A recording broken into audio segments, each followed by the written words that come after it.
هو الذي أنزل عليك الكتاب منه آيات محكمات هن أم الكتاب وأخر متشابهات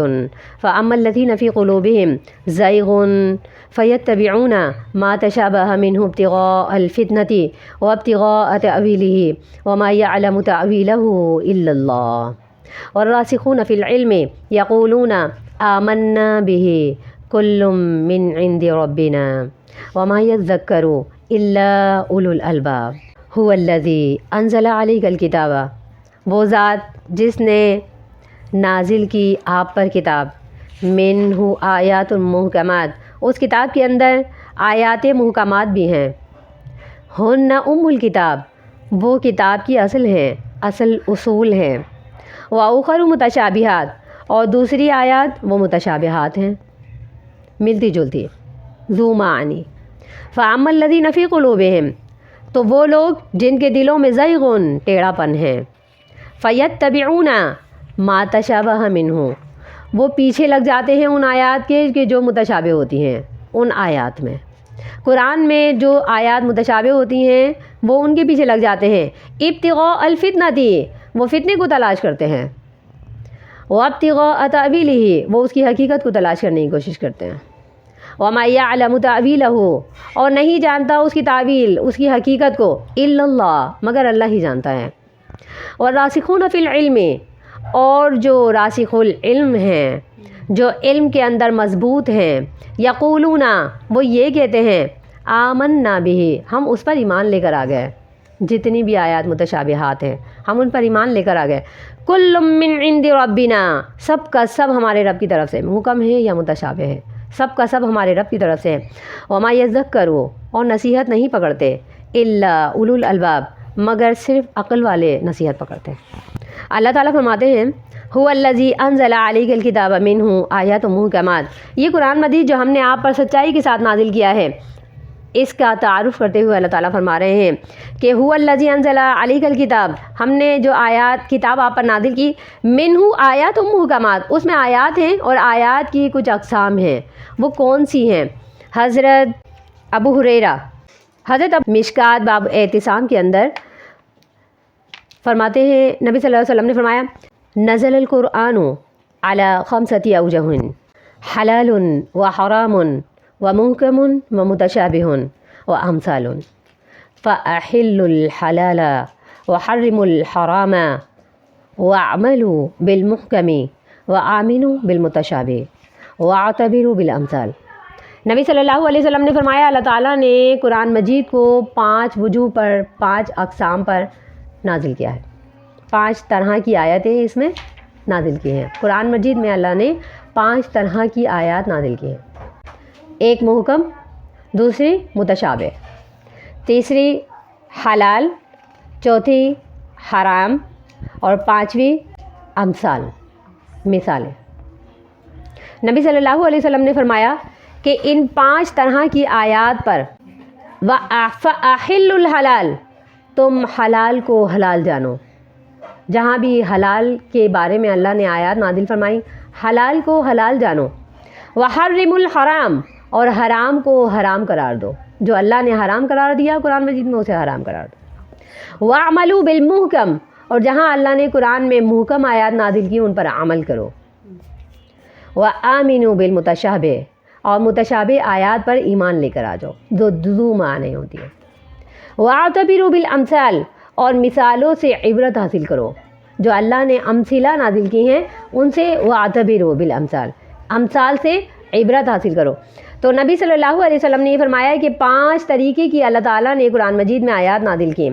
ان میں سب سے پہلے اللہ تعالیٰ فرماتے ہیں کہ انزل علیک الکتاب منہ آیات محکمات، پہلے طریقے کی آیات وہ ہیں جو محکم ہیں۔ محکم کا مطلب کیا ہے؟ ایسی آیات کے جو اپنا معنی صاف اور واضح طور پر بتا دیتی ہیں، آیات پڑھی اور اس سے اس کا معنی پڑھنے والے قاری کو فوراً سے معلوم ہو جاتا ہے، جیسے اللہ فرماتے ہیں، لا الہ الا هو العزیز الحکیم، کوئی معبود نہیں ہے مگر اللہ ہے جو حکیم ہے اور عزیز ہے اور حکیم ہے، یعنی غالب اور حکمت والا ہے۔ اس کا معنی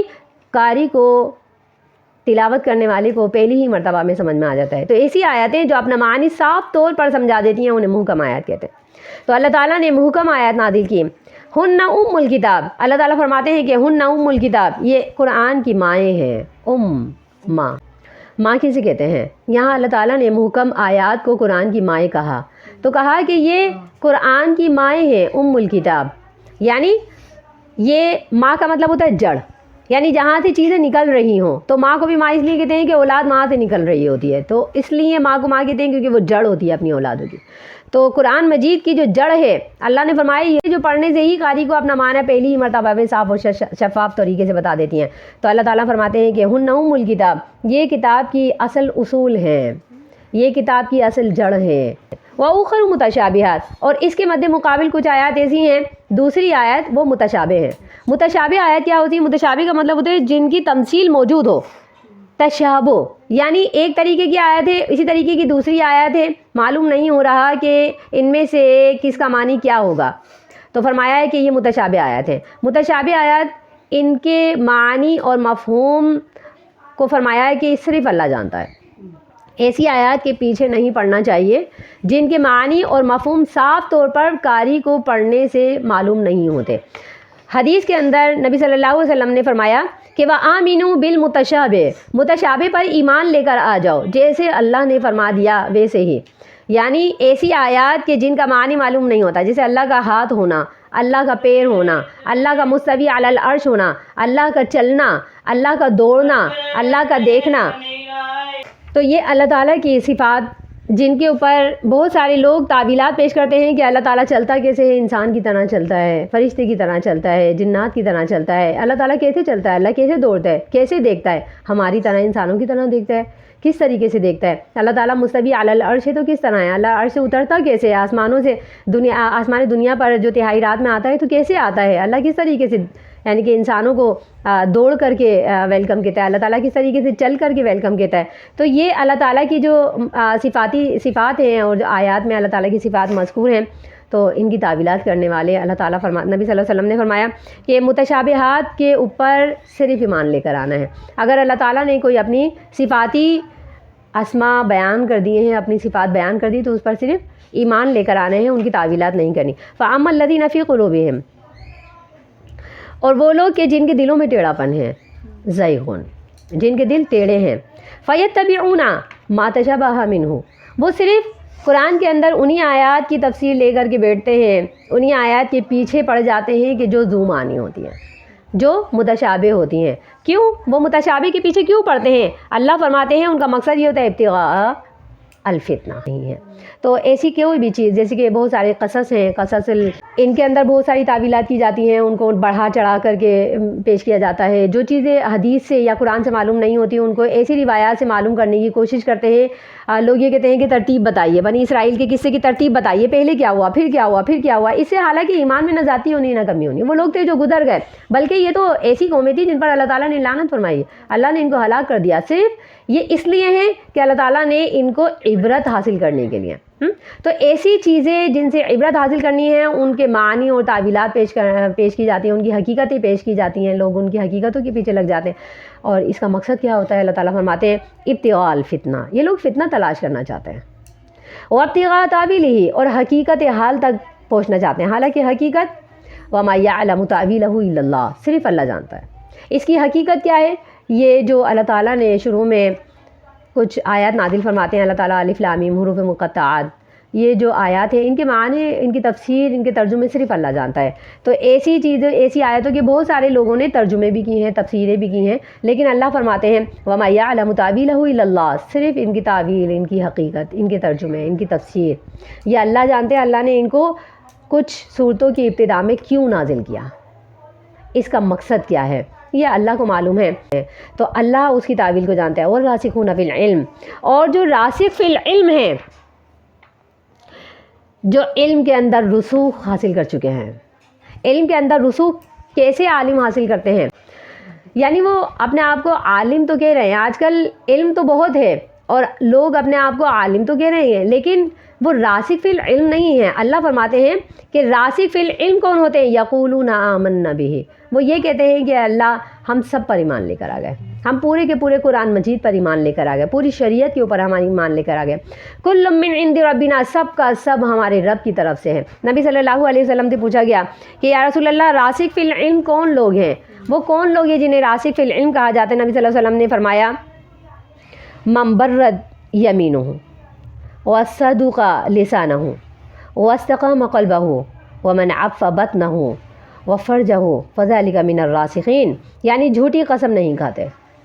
ایسے لوگ جو جھوٹی قسم نہیں کھاتے، جھوٹ نہیں بولتے اور ان کا دل بھٹکا ہوا نہیں ہوتا، دل مومن ہے، ناجائز مال نہیں کھاتے اور بدکاری نہیں کرتے، وہ لوگ راسخ العلم ہے۔ نبی صلی اللہ علیہ وسلم نے فرمایا ان اوصاف سے متصف لوگ جو جھوٹ نہیں بولتے۔ مذاق میں اب دیکھیں، میں نے آپ کو پہلے ہی بتایا تھا کہ جھوٹ کیا ہوتا ہے، ایک ایسا میسیج آپ لوگوں کو سینڈ کر رہے ہیں جس کی حقیقت حال سے آپ خود ناواقف ہیں، آپ کو معلوم ہی نہیں یہ حقیقت ہے بھی یا نہیں، لیکن آپ اس کا کھٹکا دباتے ہیں، دوسرے کو سینڈ کر دیتے ہیں۔ وہ فارورڈ کرنے والا جو گناہ گار ہے، جس طرح کا جھوٹ وہ بول رہا ہے، اس طریقے کا جھوٹ آپ بھی بول رہے ہیں، آپ نے صرف اس کو سینڈ کیا، آگے آپ کو معلوم نہیں ہے کہ یہ بات سچ بھی ہے یا نہیں۔ لطیفہ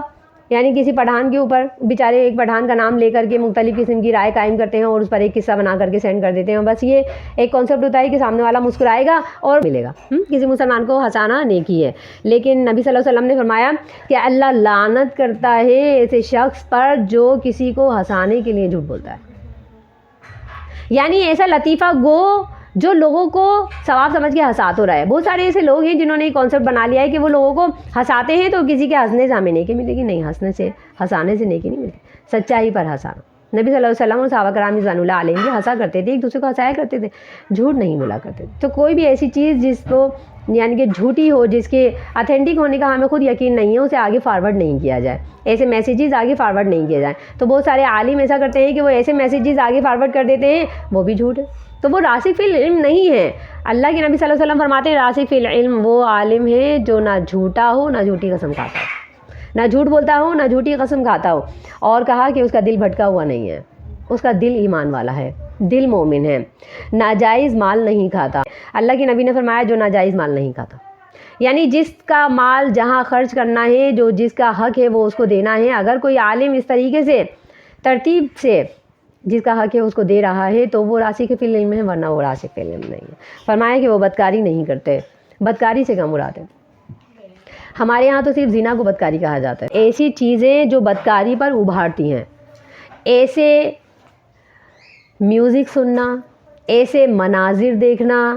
جو بدکاری پر ابھارتے ہیں، فواحشات پر ابھارتے ہیں، یہ سب بدکاری میں شامل ہے۔ ایسا کوئی چھوٹا سا عمل کرنا جس کا اختتام زنا پر ہوتا ہے، یعنی کسی غیر مرد کو اس نظر سے دیکھنا کہ یہ تو بڑا پیارا لگ رہا ہے، وہ پیارا نہیں لگ رہا تھا، یہ بدکاری کہلاتی ہے۔ ہم تو بہت ساری کمنٹس دیتے ہیں نا، یہ ایکٹر جو ہے یہ اس اعتبار سے بہت اچھا لگتا ہے، اور یہ ایکٹریس جو ہے یہ اس اعتبار سے بہت پیاری لگتی ہے اور وہ اچھی نہیں لگتی، ہم تقابل کر جاتے ہیں۔ تو ہم یہ غیر مردوں کے اوپر جو کمنٹس دے رہے ہوتے ہیں، یہ ایسی بدکاری کی ابتدا ہے جس کی انتہا زنا پہ جاتی ہے۔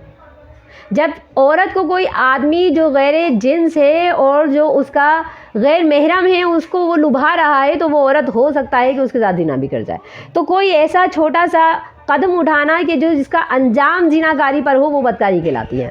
تو غیر محرم کو دیکھنا، غیر محرم کے اوپر کمنٹس دینے، ایسی موسیقی سننی جس کا انجام زنا کے اوپر چلا جائے، یعنی ہم سانگ سن رہے ہوتے ہیں، بعض اوقات ہم چھوٹے سے میوزک سن رہے ہوتے ہیں، اور میوزک سنتے سنتے ایسا ہوتا ہے کہ ہمارا نفس جو ہوتا ہے وہ ابھر جاتا ہے، اور پھر ایک وقت میں وہ تقاضا کرنے لگتا ہے ایسی چیزوں کا جس کا اللہ نے منع فرمایا، اللہ کے نبی نے منع فرمایا، وہ بدکاری کہلاتی ہے۔ فرمایا راسخ فی العلم وہ انسان ہے، وہ عالم ہے کہ جو